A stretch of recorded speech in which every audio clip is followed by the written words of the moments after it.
This story is one of the adventures of Bones and his friend Dodo. Bones is a 3-year-old brontosaurus and is 5 feet long, the size of a small pony. Dodo is a baby pterodactyl and is about as big as a blackbird. In this tale, Bones and Dodo fight the mean 50-foot-long and 19-foot-high Tyrannosaurus Rex called Tyro.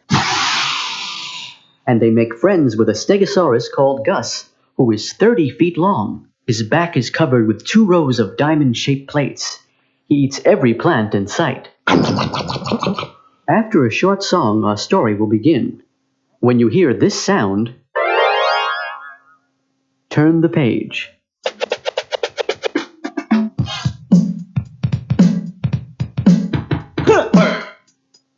Here's the kind of story I enjoy in every way. How it is the clever people somehow win the day. The world's full of dinosaurs, each one big or small. Some are very nice friends and others not at all. Learn to tell the difference, learn which way to go. Just like Bones and Dodo, there's a lot you should know. So listen to a story, cause it will help you learn and grow. Come on!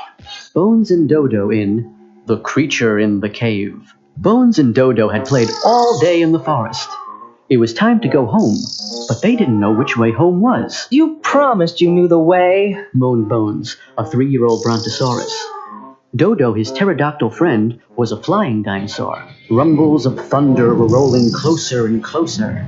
Lightning streaked across the sky and it began to rain. Let's find a dry place, said Bones, and the 2 boys hurried to a cave.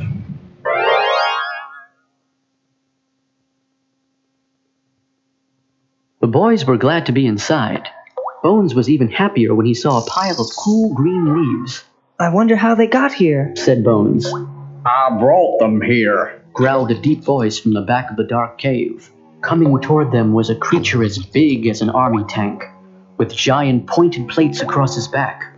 Who are you? asked Bones, his voice shaking. Call me Gus. Everyone does.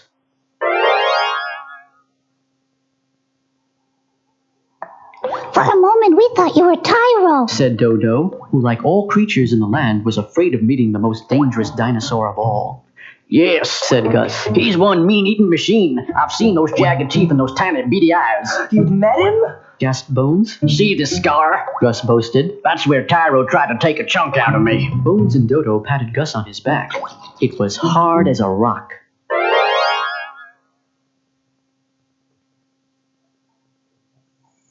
Outside the cave, the thunderstorm had stopped, and a full moon made night into day. I'll walk you boys home, offered Gus. Your folks will be worried. Bones and Dodo followed Gus down the path across the meadow and past the palm trees that led to Bones's home. And then a sudden crack shattered the air. Not another thunderstorm, groaned Bones.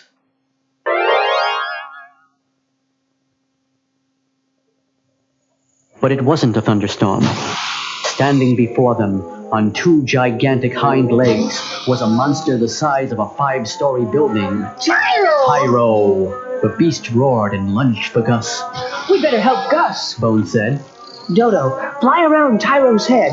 That'll make him forget Gus. Tyro snapped at Dodo with his knife-like teeth and grabbed for him with his claws. But Dodo was too quick. Bones remembered the cliff he'd seen nearby, and he figured out how to get Tyro to the edge of it.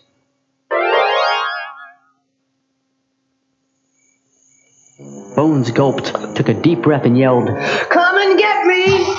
Tyro looked away from Dodo towards the sound of that voice. Tyro roared and chased Bones, knocking down the trees and bushes along the way. Bones ran and led the terrible monster right to the spot where the land ended.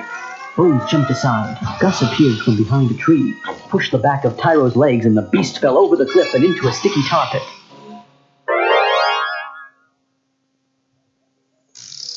Hooray for us, said Bones. You 2 are the bravest boys I've ever known, said Gus. I guess it doesn't matter how big you are.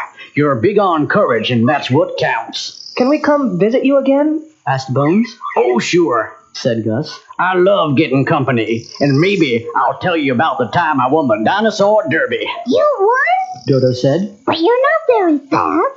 Well, that's what makes it a good story, Gus answered.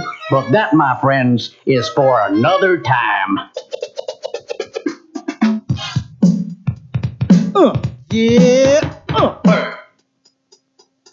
Now that's my kind of story, adventure. The way her little guys are using smarts always win the day. The world is full of creatures, not at all like you and me. Some are good and some are bad, as we can plainly see. But if we keep our courage, our hearts ahead, we'll see our way through scrapes and come out ahead. And that's the way it ought to be in stories we have read. Woo! Ha! If you'd like to hear this story again, after the next song, just turn over the tape. Remember, there are 3 more stories in this collection. What we're talking about, friends. See you through to the end. Everybody depends on friends. Who knows what wild adventures will